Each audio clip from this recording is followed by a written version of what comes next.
गुरु की प्यारी साथ संगत, आप सभी को विनम्रता से वंदन, ब्रह्मतुल्य संगत का वंदन, अभिनंदन, स्वागतम, सुस्वागतम। आइए आज हम गुरुवाणी में गुजरी श्री कबीर जी की बानी पर प्रकाश डालते हैं। संत कबीर जी हमें पृथ्वी लक्ष्य पाने में तत्पर रहने के लिए प्रेरणा देते हैं कि अरे भाई, अब यदि तुम अपना जीवन नहीं संवारते हो तो कब संवारोगे? जब चार पाव, द्विसिंग, गुंग मुख तब कैसे गुन गई है? जब तुम्हारे चार पैर होंगे, माथे पर दो सींग होंगे, तुम्हारा मुख गूंगा होगा, तब कैसे प्रभु के गुण गाओगे?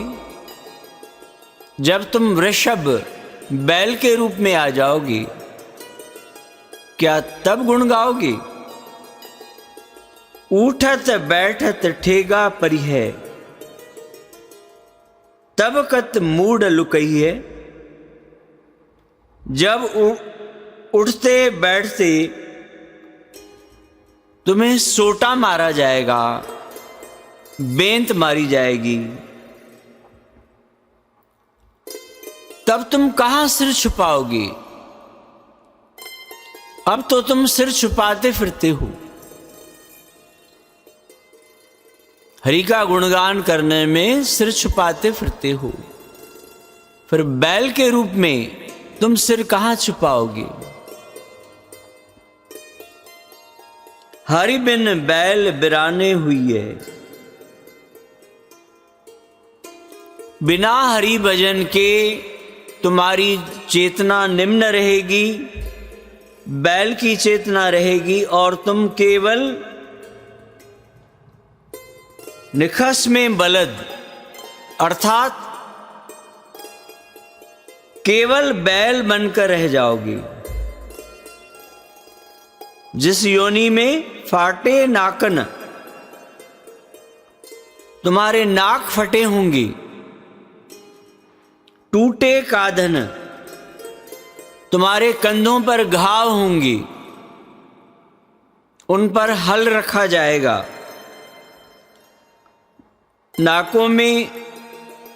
नाक में रस्सी होगी, कोदक को भूस खई है, तुम्हें खाने के लिए भूसा दिया जाएगा। आज की तरह तुम्हें दूध, घी, मक्खन नहीं मिलेगा, 36 प्रकार के व्यंजन नहीं मिलेंगे, भूसा खाने को मिलेगा।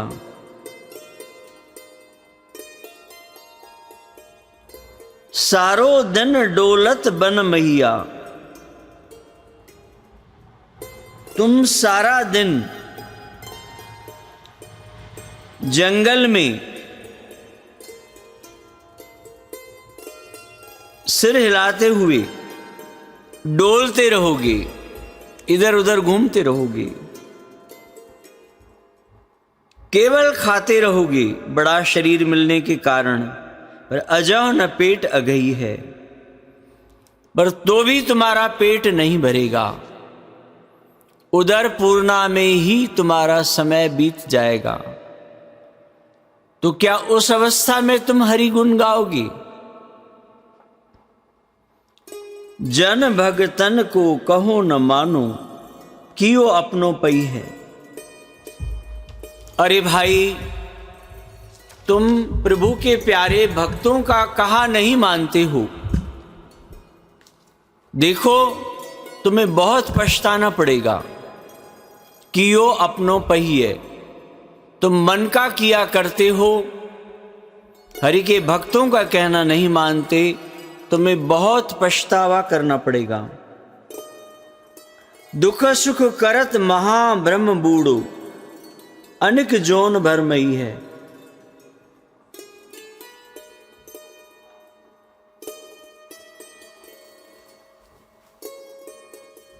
दुख सुख के झूले में झूलते हुए तुम महाभ्रम में डूब जाओगे। कितने ही योनियों में से तुम्हें गुजरना पड़ेगा, कितने ही योनियों में तुम भटकोगे। क्योंकि मनुष्य का विवेक छोटे से छोटे अपने गलत संकल्प को पकड़ने का भाव,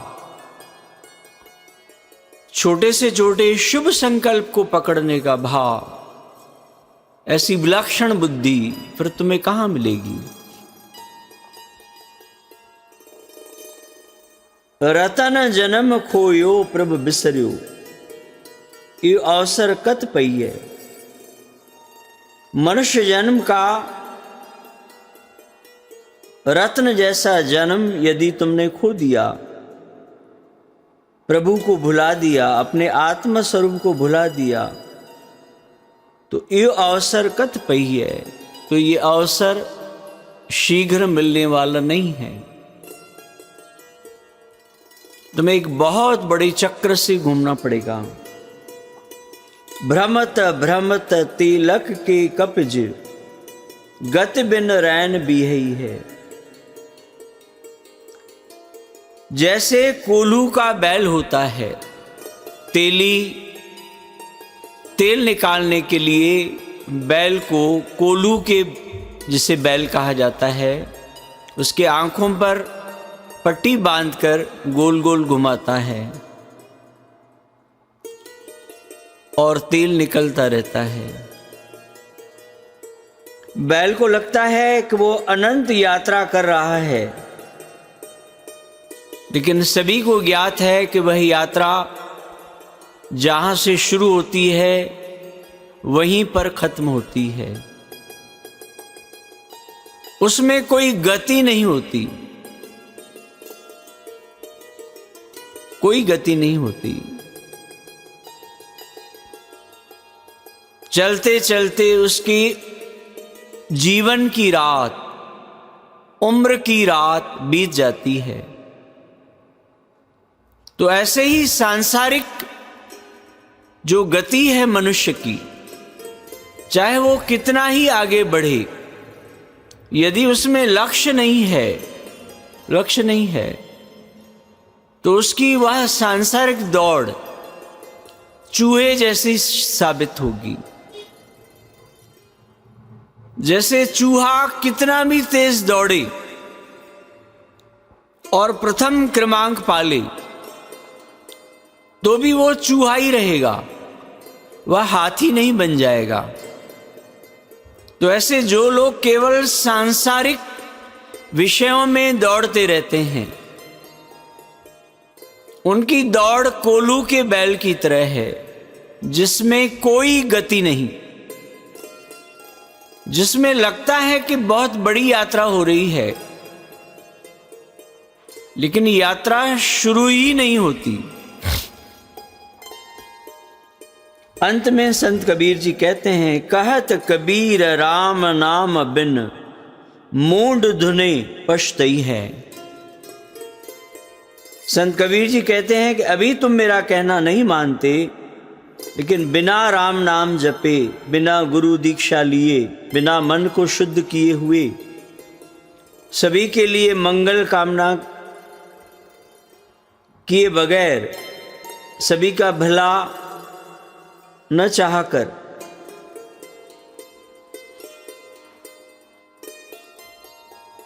तुम सिर धुनोगे, पछताओगे, तुम्हारी बुरी गति होगी। श्वासों की कीमत निश्चित है जीवन के बाजारों में। श्वासों की कीमत निश्चित है जीवन के बाजारों में। अब तक जितनी सांसें खर्ची उतने पाप कमाए हैं। अब तक जितनी सांसें खर्ची उतने पाप कमाए हैं। तो ईश्वर कृपा करे, हम सभी को सद्बुद्धि दें कि गुरु संतों शास्त्रों के पहरेदार जो बार बार हमें याद दिलाते हैं, जागते रहो, जागते रहो, जागते रहो, तो हम जाग जाएं, आत्मा जाग जाए, हम सत्य के मार्ग पर चलें। इतने बड़े पहरेदारों के होते हुए हम लुटे जा रहे हैं, जो कि न हो। हमें उनकी बात समझ में आ जाए मन को, और चेत कर गुरु का मार्गदर्शन प्राप्त कर अपना जीवन सार्थक करें और जीवन की बाजी जीत चलें। आज इतनी ही सेवा प्रवान करें। कोई भूल चूक हुई हो तो क्षमा करें। बहुत बहुत धन्यवाद, बहुत बहुत धन्यवाद। सतनाम वाहेगुरु, सतनाम।